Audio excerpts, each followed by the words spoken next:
Queridos, a paz, a graça e as misericórdias do nosso Deus. Amém? Glória a Deus. Nós hoje estamos reunidos aqui para estudar a palavra do Senhor. Hoje é culto de ensino da Bíblia. E como nós divulgamos no último domingo e também nas redes sociais, o tema da nossa ministração é perder é ganhar. Hoje nós vemos as pessoas com uma fixação muito grande no ter. Não que seja errado você trabalhar, você conquistar coisas boas, como uma casa, um carro, ter boa condição de vida para você e para a sua família. Mas nós observamos que muitos estão a correr atrás de riquezas, de uma projeção social, de bens materiais, de uma forma às vezes até exaustiva, e a deixar de lado a família, os amigos, a igreja e o próprio Deus. A maior parte da energia de muitos é gasta tentando obter mais e mais do que possuem e cada vez mais, sem pensar num limite, acreditando que se deve sempre correr atrás de mais. E a palavra de Deus lá na carta de Paulo a Timóteo, na sua primeira carta, no capítulo 6, verso 7, o apóstolo traz uma advertência. Ele diz que nada trouxemos para este mundo, e dele nada podemos levar. Em outras palavras, Paulo declarou que não tínhamos nada quando nascemos nesta vida, e seremos incapazes de levar conosco qualquer coisa ou qualquer posse deste mundo quando morrermos. Tudo aqui permanecerá. É importante entendermos que a economia de Deus, ela opera em princípios totalmente opostos à economia do mundo. A economia de Deus opera de acordo com os seus preceitos divinos. Na economia de Deus, ganhar muitas vezes vem através de perder.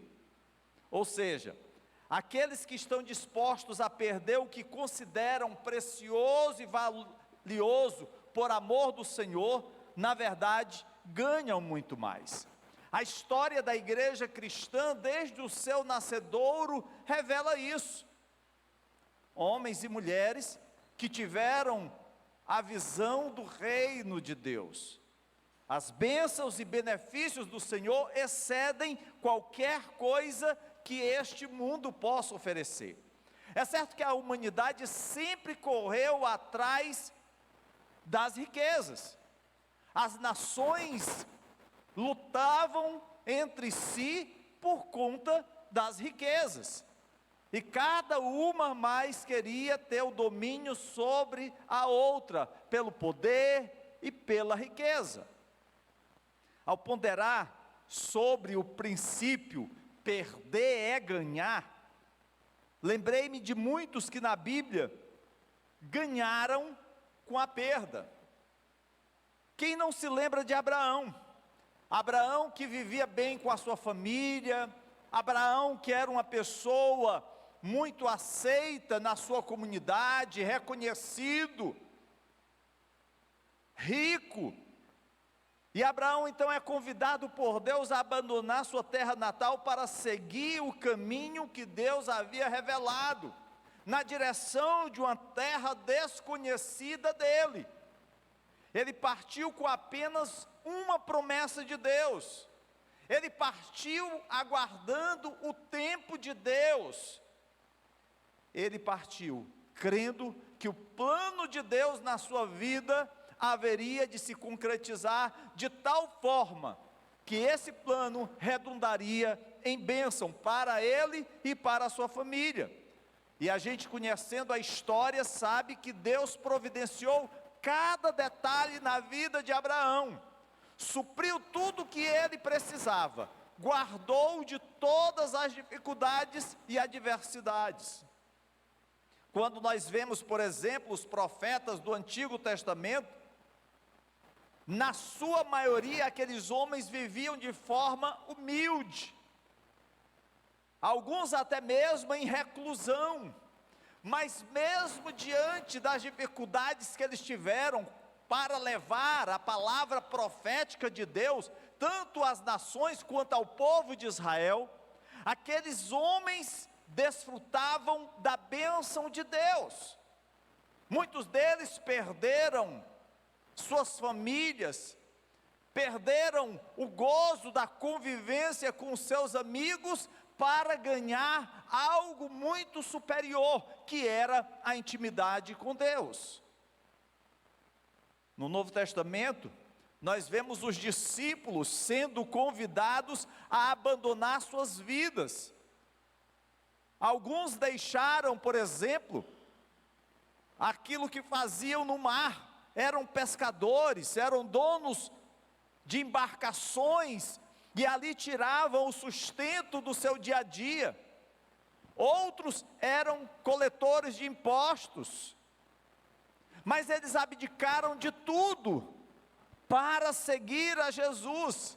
Eles deixaram qualquer futuro promissor, segundo a sociedade daqueles dias, para seguir a Cristo. E um dos maiores exemplos de ganho através da perda foi o apóstolo Paulo. Ele era um fariseu, com muita educação, com uma posição de destaque na sociedade religiosa judaica. Em uma perspectiva mundana, ele tinha tudo o que se poderia desejar: status, prestígio, poder, reconhecimento. Mas Paulo desistiu de tudo o que havia obtido, a fim de seguir a Jesus. Ele havia aprendido que a perda era, na verdade, um ganho. É por isso que lá em Filipenses, capítulo 3, versos 7 a 10, ele declara: o que para mim era lucro, passei a considerar perda, por causa de Cristo. Mais do que isso, considero tudo como perda, comparado com a suprema grandeza do conhecimento de Cristo Jesus, meu Senhor, por cuja causa perdi todas as coisas. Eu as considero como esterco, para poder ganhar a Cristo e ser encontrado nele, não tendo a minha própria justiça que procede da lei, mas a que vem mediante a fé em Cristo, a justiça que procede de Deus e se baseia na fé. Quero conhecer a Cristo, ao poder da sua ressurreição e a participação em seus sofrimentos, tornando-me como ele em sua morte. Todos estes homens, tanto do Velho e do Novo Testamento, experimentaram perder para ganhar. Eles sentiram o que era servir a Deus com intensidade, com intimidade. Nós, queridos, estamos ministrando a série Paradoxos na Vida Cristã. E hoje eu quero examinar os aspectos de um paradoxo proferido por Jesus no Evangelho escrito por Mateus, capítulo 16, versículos 24 a 26, e que nós intitulamos de Perder é Ganhar. Abra sua Bíblia em Mateus e acompanhe a leitura desses versículos. Enquanto você localiza aí a passagem, eu quero aproveitar para pedir a você que nos acompanha através do YouTube, para inscrever-se no nosso canal, acione o sininho, com isso você receberá aí o comunicado de novas postagens, deixe o seu like, faça os seus comentários, e compartilhe o link dessa mensagem com outras pessoas, para que elas também possam entender o valor de perder é ganhar. A passagem que nós queremos ler nessa noite, queridos, é citada por Mateus. Mateus está falando logo após de um problema que aconteceu entre Jesus e Pedro. Lá no versículo 21, se você observar, Jesus mostrava aos discípulos que ele sofreria, que ele morreria e que ele ressuscitaria. Jesus está revelando o que estava por acontecer. E aí Pedro então reprova Jesus, tentando convencê-lo de que não precisaria acontecer assim. Está lá no versículo 22. Em seguida, Jesus repreende firmemente a Pedro, de forma severa, mostrando que Pedro tinha sido deixado usar pelo diabo, e assim procurando desviar Jesus de sua missão. Esse é o cenário em que acontece a declaração de Jesus a partir do versículo 24. Jesus está com os seus discípulos, Jesus está com aqueles homens que o acompanharam durante aquele período. Jesus sabe das dificuldades que eles enfrentavam, mas Jesus procura orientá-los, ensiná-los, adverti-los. E é isso que Jesus está fazendo com cada um de nós nessa noite. A palavra do Senhor diz que Jesus disse aos seus discípulos: se alguém quiser acompanhar-me, negue-se a si mesmo, tome a sua cruz e siga-me. Pois quem quiser salvar a sua vida, a perderá. Mas quem perder a vida por minha causa, a encontrará. Pois que adiantará o homem ganhar o mundo inteiro e perder a sua alma? Ou o que o homem poderá dar em troca de sua alma? Queridos, esse discurso registra o diálogo de Jesus com seus discípulos, com aqueles primeiros cristãos, mas também essa fala de Jesus está dirigida a cada um de nós, porque nós somos discípulos de Cristo. Ele está fazendo declarações importantíssimas acerca do que significa ser um verdadeiro discípulo de Jesus. As suas palavras podem inicialmente não ser tão compreensivas, porque Jesus faz uso de um paradoxo. Ele diz que perder é ganhar, ganhar é perder.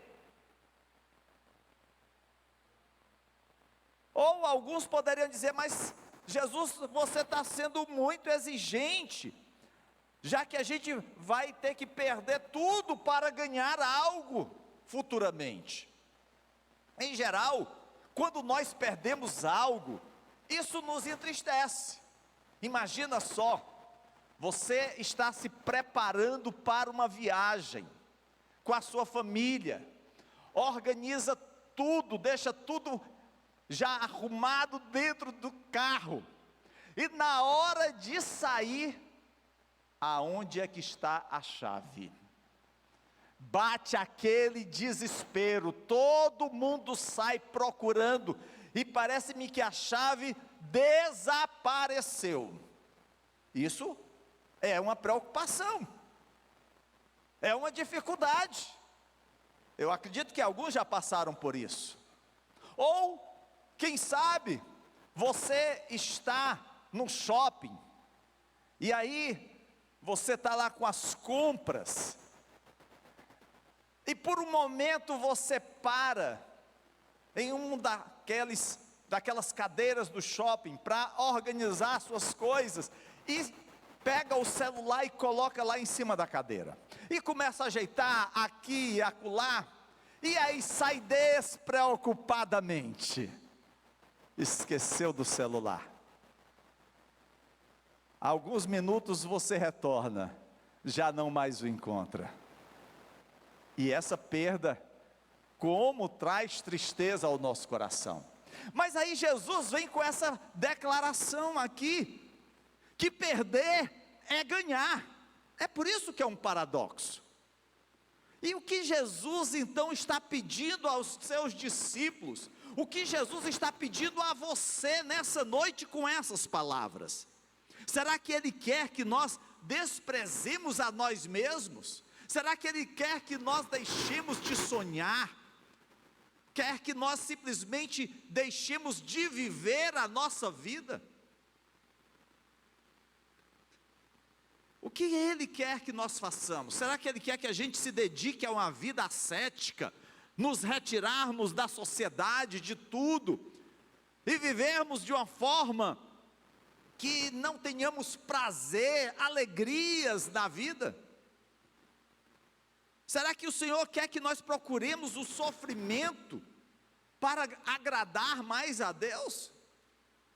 Queridos, a passagem de Mateus capítulo 16, versículos 24 a 26, nos exorta a caminharmos nos passos de Jesus, acolhendo os valores e as exigências do Evangelho, para assim nós ficarmos cada vez mais semelhantes a Ele. E só dá para saber o que é ser semelhante a Jesus, se nós conhecermos a Jesus, se nós tivermos intimidade com Jesus, se nós dedicarmos tempo em conhecer ao Senhor. Alguns aqui já têm 28 anos de casados, outros estão se encaminhando para os seus 50 anos de casado. Mas independente do tempo, sempre nós temos algo a conhecer daquela pessoa que convive conosco, que está ao nosso lado. E isso nós fazemos diariamente. Nós, com o nosso cônjuge, estamos sempre conversando, num colóquio direto. Mas será que isso acontece com Deus? Será que nós temos a alegria, o prazer, a satisfação de conhecer ao Senhor, de com Ele conversar, de ouvir a sua voz? Não há como a gente pensar em ser um discípulo de um mestre, se nós não conhecemos nada desse mestre. Quando a gente vai, por exemplo, para os filósofos gregos, eles em sua maioria, tinham as suas escolas de filosofia, e ali eles recebiam os alunos, aqueles que se interessavam em conhecer os ensinamentos daquele filósofo. Ali eles aprendiam tudo, e alguns deles até mesmo se destacavam e criavam outras escolas, se tornavam mestres. E nós, será que nós temos a alegria de conhecer mais do nosso mestre, do nosso rabi, do nosso Senhor, sermos seus verdadeiros discípulos?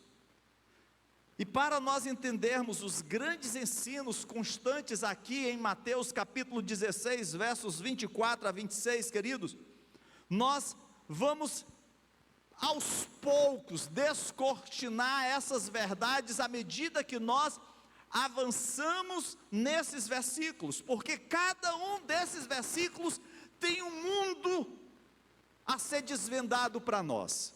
O primeiro deles é o versículo 24, e no versículo 24 nos é apresentado um desafio. Guarde isso, o versículo 24 nos traz um desafio. Ele diz assim: se alguém quiser acompanhar-me, negue-se a si mesmo, tome a sua cruz e siga-me. Após um momento íntimo com os discípulos, quando Jesus os questionou sobre a sua percepção de quem Ele era, Jesus faz então este desafio aos discípulos. E embora essas palavras tenham sido ditas àqueles 12, e a todos aqueles que o acompanhavam naqueles dias, essa palavra também é dirigida a cada um de nós. ela se aplica a mim e a você, a todos aqueles que desejam seguir a Cristo. E aqui, neste desafio, eu quero considerar 4 aspectos.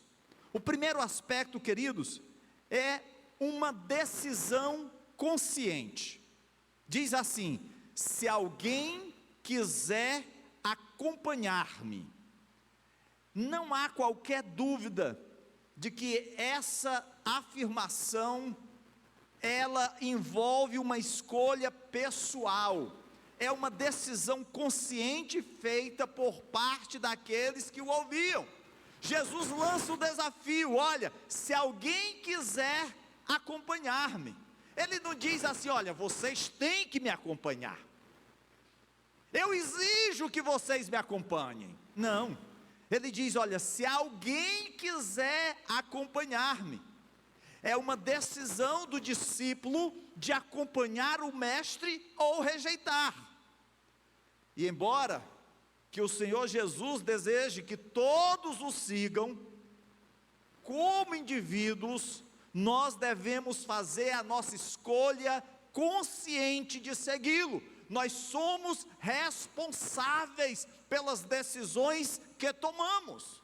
Nós não podemos jogar na conta de Deus os erros que cometemos. Decisões individuais, responsabilidade de cada um de nós. Eu sei que às vezes, quando nós incorremos em erro, é muito fácil bater na porta de Deus e dizer: Senhor, me ajuda, eu errei, fiz besteira. Deus vai nos ajudar, mas sempre há consequências. Precisamos entender, queridos, que o mundo apresenta muitas opções. Nós somos bombardeados com oportunidades e cada dia é cheio de escolhas. O que vamos decidir? A quem ou o que nós seguiremos? O que buscamos na vida? Que caminho trilharemos? Todas essas são perguntas que devem ser respondidas. A nossa vida é influenciada por algo ou por alguém. Assim, se formos seguir a Jesus, devemos tomar a decisão de fazê-lo integralmente. Porque infelizmente alguns dizem assim: eu vou seguir a Jesus, mas só assim, só no domingo. Segunda a sábado, aí é do meu jeito. Eu vou seguir a Jesus, mas nas minhas regras. Essa coisa da Bíblia, eu não concordo. Infelizmente há muitos nos nossos dias que vão nessa linha. Aquilo que agrada, eu cumpro. Eita, isso aqui não, isso aqui não é para mim não, isso aqui foi para eles, para aquele momento. Segundo aspecto, uma negação comprometedora. Diz assim: se alguém quiser acompanhar-me, negue-se a si mesmo. Jesus revelou o próximo aspecto para servi-lo. Devemos estar dispostos a negar a nós mesmos. São palavras fortes com implicações ainda mais fortes. Devemos estar dispostos, queridos, a renegar, a abandonar, rejeitar, impor limites à nossa vontade. Basicamente, é negar os desejos da carne. Devemos estar dispostos a subjugar a nossa carne. É o que Paulo fala acerca do fruto do Espírito, o domínio próprio. Aí alguns chegam e falam assim: pastor, eu sou desse jeito. Se alguém me ama, tem que me aguentar. Meu irmão, vá sarar da sua síndrome de Gabriela.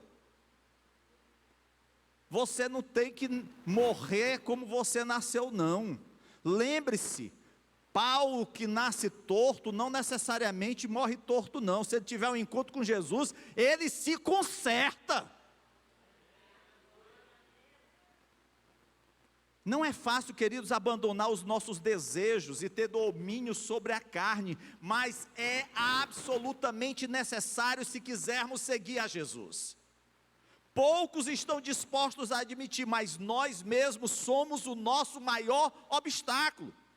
Nós gostamos de culpar as falhas e erros dos outros, falhas e erros dos outros que também nós temos. É por isso que Paulo, lá em Romanos capítulo 7, versos 18 a 21, diz assim: sei que nada de bom habita em mim, isto é, na minha carne, porque tenho o desejo de fazer o que é bom, mas não consigo realizá-lo, pois o que faço não é bom, não é bem o que desejo, mas o mal que não quero fazer, esse eu continuo fazendo. Ora, se faço o que não quero, já não sou eu quem o faz, mas o pecado que habita em mim.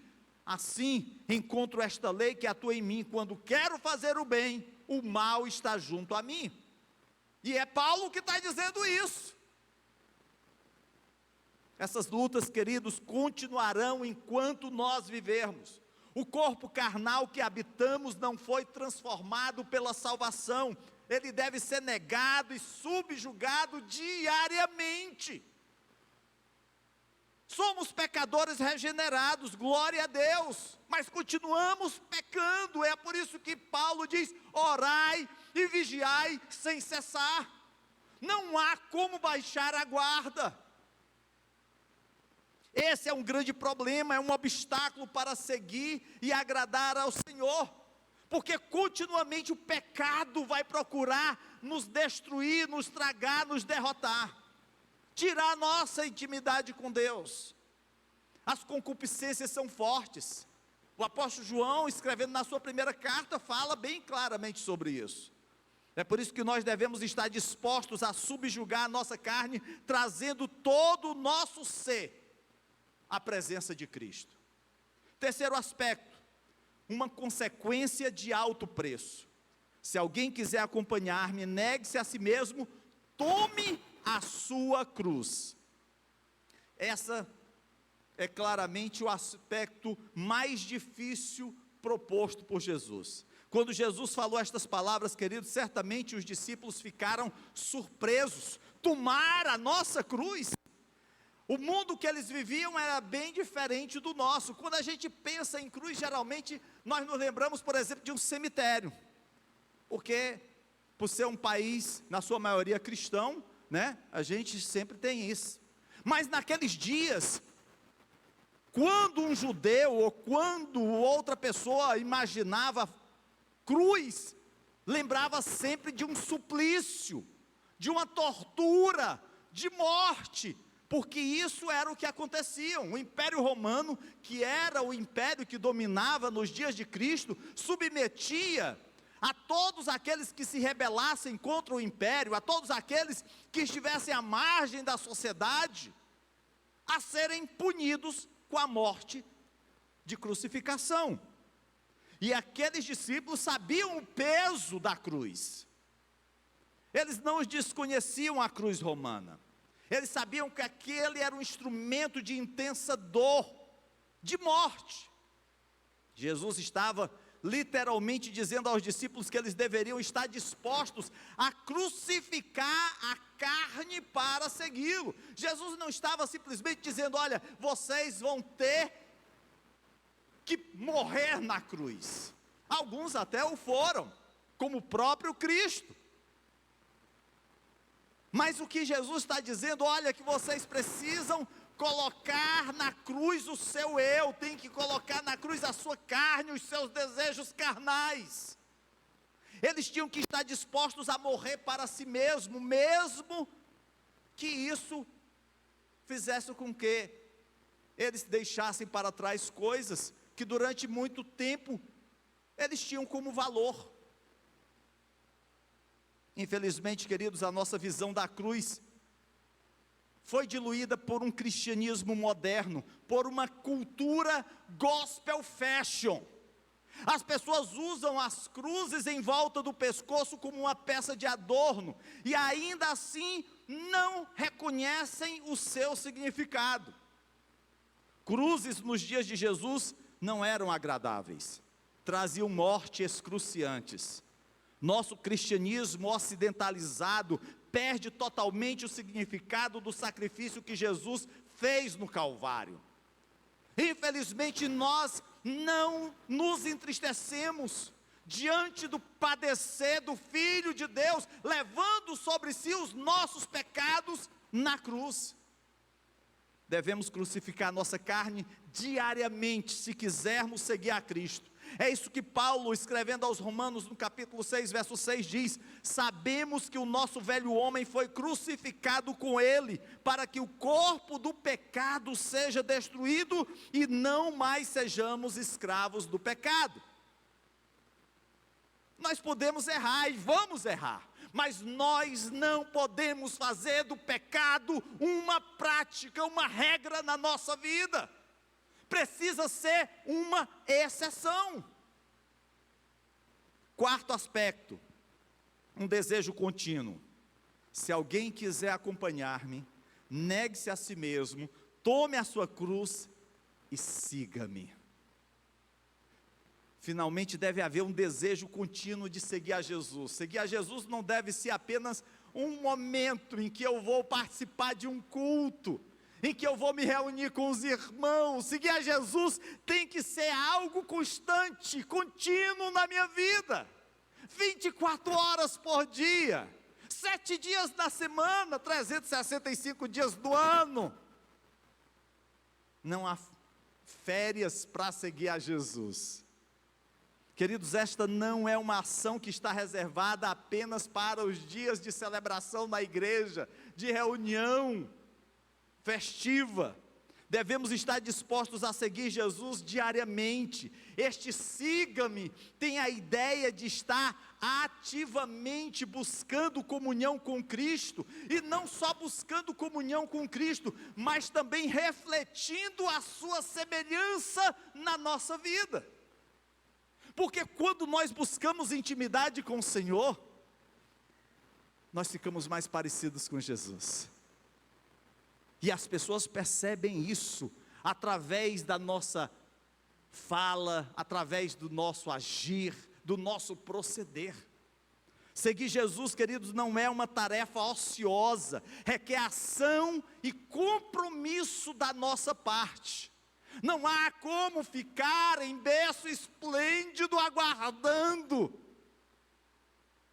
É necessário agir, é necessário estar seguindo o Mestre. Requer esforço e trabalho, exige responsabilidade. Esteja certo que a carne resistirá a esse esforço, e haverá muitos obstáculos a serem superados, mas nós devemos permanecer comprometidos com Jesus. Devemos estar dispostos a negar a nós mesmos e tomar a nossa cruz para seguir a Jesus. Versículo 24 nos aponta esse desafio. Mas quando nós chegamos ao versículo 25, nós somos confrontados com um paradoxo. Diz assim: pois quem quiser salvar a sua vida, a perderá. Mas quem perder a vida por minha causa, a encontrará. Na maioria das vezes, queridos, nós não perdemos algo de propósito. Você não dá R$100 à sua esposa para que ela vá ao mercantil fazer compras, e aí ela simplesmente perde R$100. E eu fiz de propósito. Não vai acontecer isso. Em geral, queridos, isso acontece por acidente, por descuido, por desorganização, mas jamais por propósito. E aqui Jesus está dizendo que nós precisamos perder propositadamente para ganhar. O perder aqui não é uma coisa acidental, não é um erro de percurso. Eu tenho que perder, eu tenho que tomar a decisão de perder. Jesus revelou aqui o grande paradoxo em relação a servi-lo. E eu quero chamar sua atenção para duas situações antagônicas. A primeira delas diz: quem quiser salvar a sua vida, a perderá. Estranho, né? Eu quero salvar a minha vida e vou perdê-la.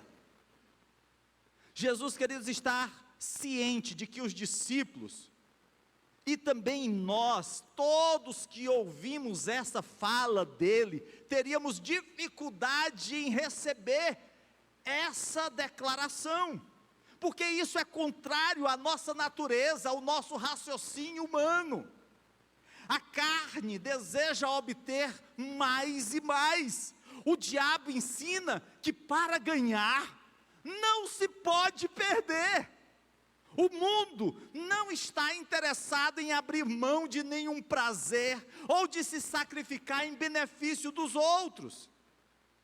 Esses três inimigos, a carne, o mundo e o diabo, não entendem o conselho de ganhar para perder.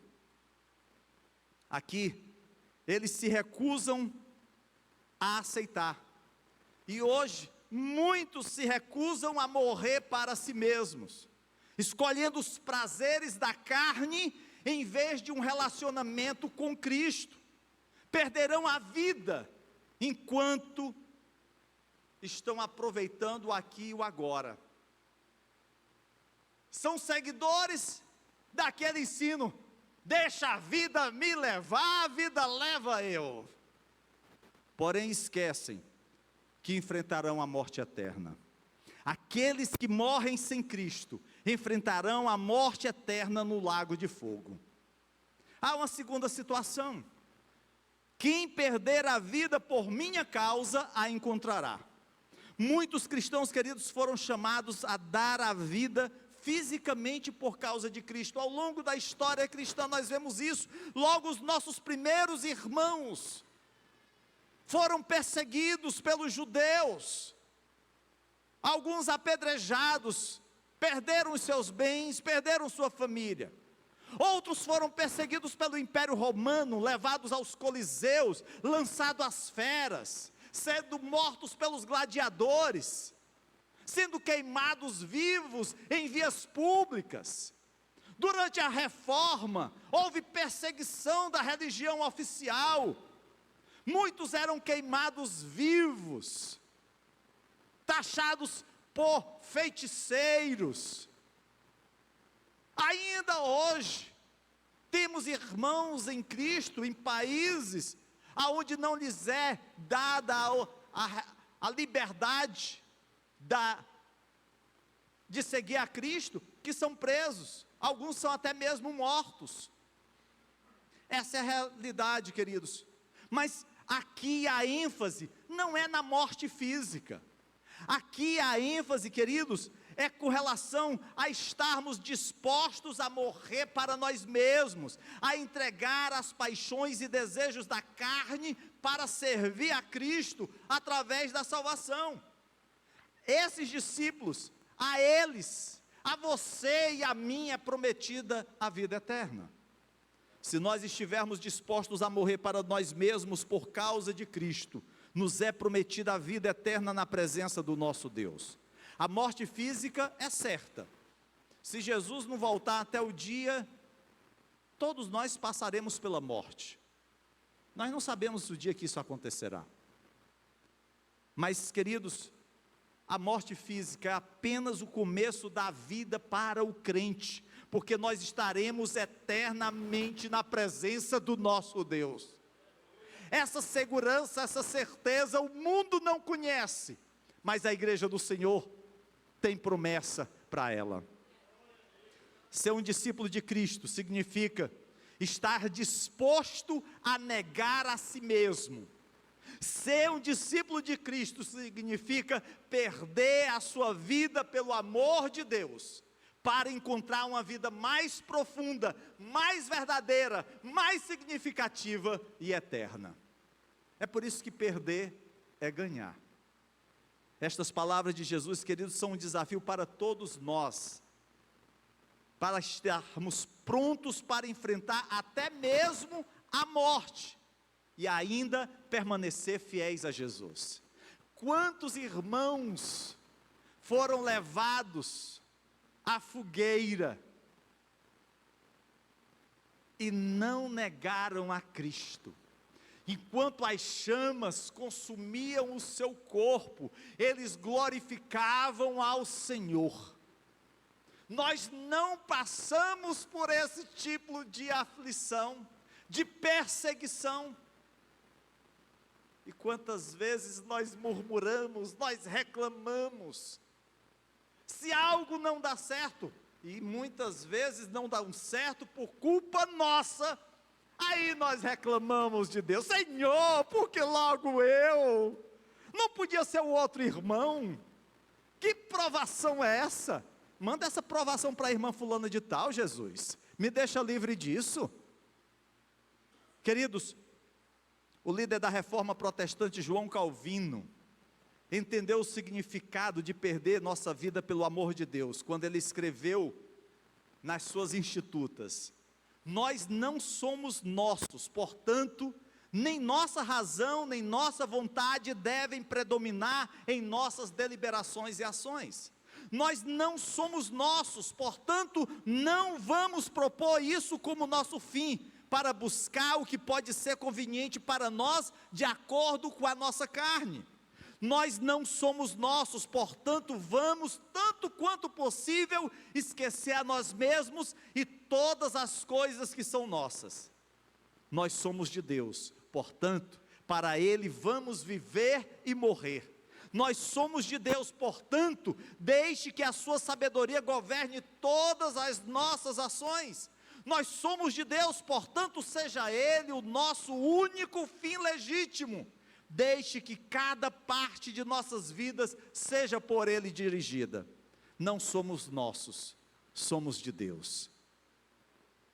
O teólogo e pastor alemão Dietrich Bonhoeffer, que foi morto por Hitler, já no final da Segunda Guerra Mundial, entendeu o que Jesus estava dizendo nesses versículos, e é por isso que, ao escrever o seu livro, O Custo do Discipulado, ele fez a seguinte declaração: quando Jesus chama um homem, ele o convida para vir e morrer. Quando Jesus te convidou você a vir a Ele e morrer para o mundo, e morrer para a sua carne, e morrer para os apetites carnais. Até aqui nós vimos um desafio, nós vimos um paradoxo, mas, ao final, nós encontramos um resultado. Diz assim: pois que adiantará ao homem ganhar o mundo inteiro e perder a sua alma? Ou o que o homem poderá dar em troca de sua alma? Jesus sabia, queridos, que esta vida servia como um lugar de preparação para a eternidade. Os nossos dias de peregrinação nesse mundo apenas apontam tudo que nós temos para viver na presença do Senhor. A vida que vivemos e as escolhas que fazemos trarão resultados muito tempo depois, quando esta vida terrena passar. Jesus questionou os seus discípulos, tanto aqueles do passado quanto os do presente, sobre o valor da vida vivida para si mesmo. Que lucro haveria se alguém ganhasse o mundo inteiro e acabasse perdendo a sua alma e enfrentando a morte eterna? Infelizmente, muitos até que já estiveram conosco, afastaram-se dos caminhos do Senhor. Precisamos continuar clamando por essas vidas. Talvez você se lembre de pessoas que sentaram-se ao teu lado, cantaram cânticos de adoração a Deus, ouviram as ministrações proferidas desse púlpito, mas que hoje estão afastadas dos caminhos do Senhor. Precisamos orar por eles. Queridos, não há nada que valha a separação do Senhor no julgamento eterno. Jesus desafiou todos que o ouviam, todos que ouviram estas palavras, a escolherem sabiamente. Não há por que morrer sem Cristo. Ele forneceu perdão e vida eterna quando na cruz morreu pelos nossos pecados. Sem dúvida os discípulos se lembrariam de suas palavras durante as perseguições que eles estariam a enfrentar. Será que nós temos lembrado das palavras de Jesus diante das tribulações, diante das provações que nós passamos? Haverá momentos, queridos, em que nós estaremos lutando contra a dúvida e o desânimo. Haverá momentos em que nós estaremos perguntando se a nossa fé em Cristo vale a pena. Porque é isso que o inimigo vai procurar fazer, semear a dúvida, a incredulidade. Aqueles que perseguiram a igreja, gozaram de grande poder e privilégio naquele tempo. Mas você olha para o passado, e o que restou do grande império romano? Nada. O que restou do grande império babilônico? Nada. O que restou do grande império egípcio? Nada.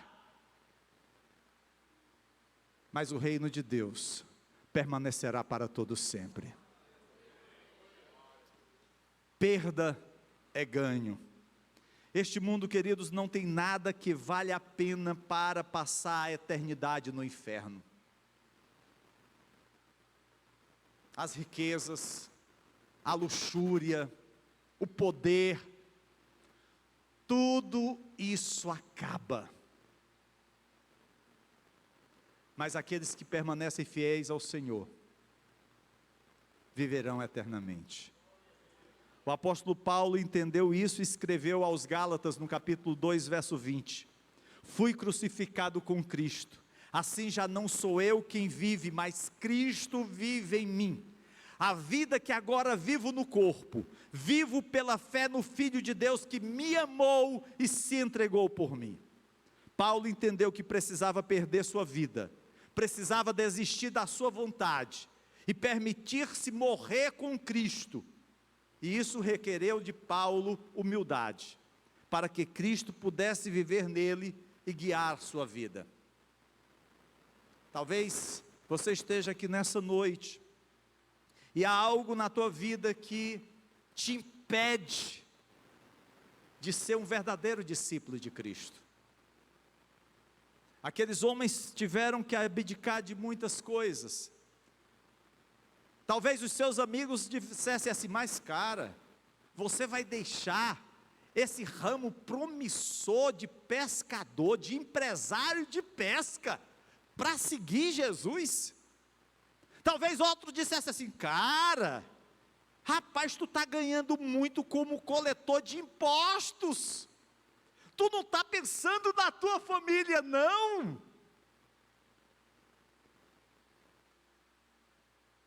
Considere novamente as palavras de Jesus, pois que adiantará o homem ganhar o mundo inteiro e perder a sua alma? Ou o que o homem poderá dar em troca de sua alma? Desculpe, o que o homem poderá dar em troca de sua alma? Se você tem Jesus e nada mais, você tem tudo. Mas se você tem tudo, menos Jesus, você não tem nada. Todas as coisas na vida são lixo, quando comparadas com um grande dom de conhecer a Jesus.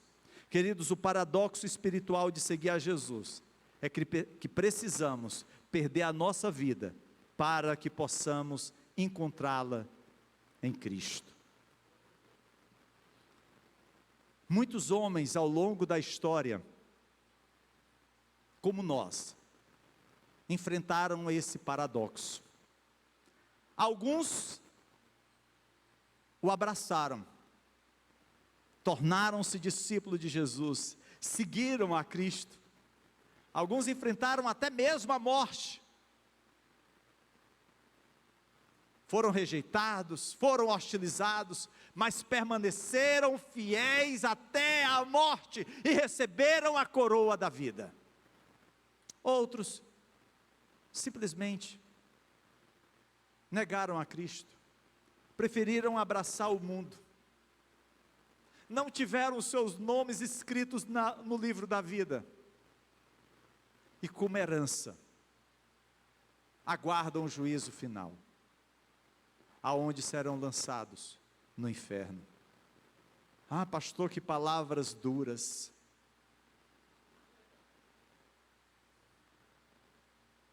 Se você as contesta, rasgue a Bíblia, porque a palavra de Deus é essa: perder é ganhar. Eu quero convidar agora, nesse momento, o diácono Gilson. Ele vai estar tendo um momento de oração, mas enquanto ele chega, eu queria saber se nessa noite há alguém que está aqui, que precisa perder para ganhar. Talvez você tenha olhado as coisas desse mundo, tenha ficado enamorado pelos prazeres da carne, e tenha deixado a alegria da salvação. Eu quero te dizer que o desejo de Deus é o desejo do Pai para o pródigo, de aguardar o seu retorno, porque o seu lugar não é no mundo, não é comendo alfarrobas de porco, o seu lugar é na casa do Pai. Eu quero orar pela sua vida. Feche os seus olhos. Pai querido e amado, Deus Todo-Poderoso, ó Senhor, eu quero te louvar, te agradecer, ó Deus, porque o teu Espírito Santo é que convence o homem, é o teu Espírito Santo que nos guia ao caminho da verdade. Por isso eu te peço, Senhor, que o Senhor esteja abençoando cada um dos teus filhos, para que entendamos e apliquemos às nossas vidas, que perder é ganhar. Porque podemos perder, Senhor Deus, as coisas deste mundo, mas ganhamos, Senhor, a tua presença constante e eterna. Em nome de Jesus, eu te oro e te agradeço. Amém, amém.